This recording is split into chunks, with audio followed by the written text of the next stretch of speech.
હાલો વિદ્યાર્થી મિત્રો,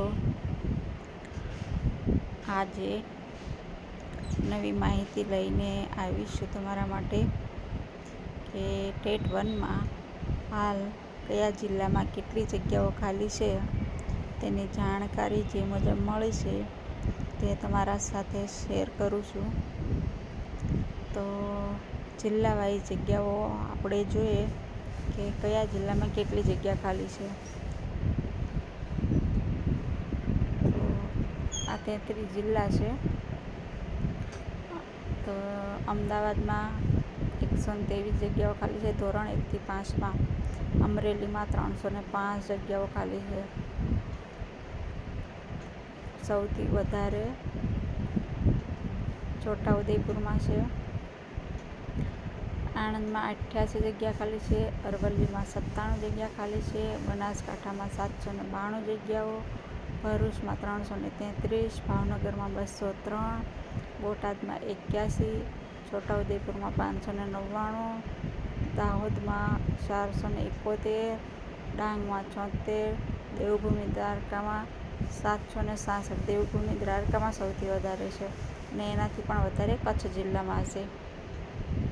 ડાંગમાં 76, દેવભૂમિ દ્વારકામાં 766, ગાંધીનગરમાં 54, ગીર સોમનાથમાં 100, જામનગરમાં 371, જૂનાગઢમાં 95, ખેડામાં 274, કચ્છમાં 1481, કચ્છમાં 1481 જગ્યાઓ છે.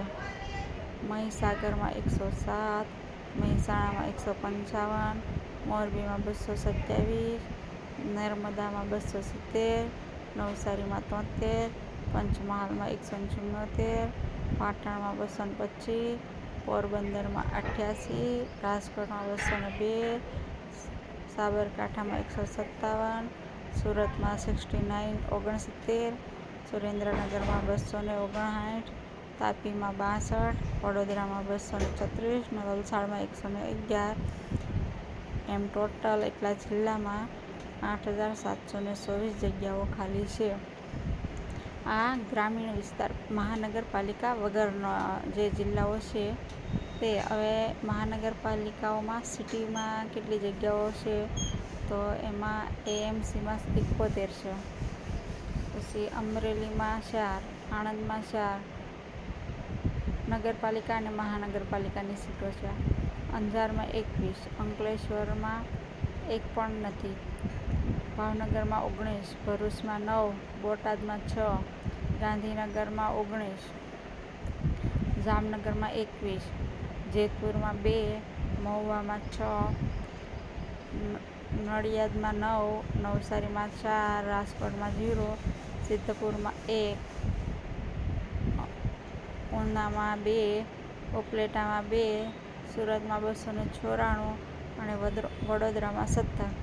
તો એમ નગરપાલિકામાં ટોટલ 511 છે જગ્યાઓ ખાલી છે. પરંતુ તમે જે જિલ્લો પસંદ કરો તેમાં તમારો સેલરી અને એ પ્રમાણે તમે ખર્ચો કેટલો કરી શકો છો અને એ રીતે તમારે જિલ્લો પસંદ કરવાનો છે. હવે સેલરી 25,000 અરાઉન્ડ હોય અને પછી તમે મહાનગરપાલિકાનું સારા સિટી અમદાવાદ ને સુરત સિલેક્ટ કરો ને ત્યાં રહો તો પછી 25,000માં પાછો મહિનો પૂરો થાય એ રીતે એ પણ જોવું પડશે. એટલે પાછળ કંઈ પગાર આવે અને મહિનો પૂરો થાય તો પગાર પૂરો થઈ જાય. એના કરતાં બેનિફિટ એ છે કે જે જિલ્લો પસંદ કરો તો શરૂઆતના 5 વર્ષ એવી રીતે પસંદ કરજો કે તમને નોકરી કરવાની પણ મજા આવે અને પાછળ થોડુંક આપણા મા બાપને પણ બચત કરી અને સેલરી પહોંચાડી શકીએ અને આપણે આપણું પણ ભરણ પોષણ કરી શકીએ ને આપણા ફેમિલીનું પણ વિચારી અને જિલ્લો પસંદ કરવો. નહીંતર સારા સિટીમાં અને મહાનગરપાલિકામાં જો જિલ્લો પસંદ કરશો તો પછી પાછળ કાંઈ વધશે નહીં 5 વર્ષ સુધી અને 5 વર્ષ પછી તો બદલી થઈ જ જાય છે. એટલે પછી તમે સેલરી વધારે થાય ને પછી બદલી દ્વારા તમે ગમે ત્યાં જિલ્લો હવે તો જિલ્લા ફેરબદલી પહેલાં આવે છે, એટલે ત્યારબાદ જિલ્લા ફેરબદલી કરી શકાય. એટલે જે પણ જિલ્લો પસંદ કરો તો એકદમ ડિસિઝન જોઈ વિચારીને કરવું કે આપણે આપણા મા બાપને થોડુંક અત્યાર સુધી તો કંઈ નથી આપ્યું, તો હવે બચત કરીને મા બાપને પણ આપવાનું અને આપણે આપણું પણ ગુજરાન ચલાવવાનું છે અને પાછળ સેલરીમાં કંઈ વધવું પણ જોઈએ, તો એ રીતે પસંદ કરજો. ધન્યવાદ.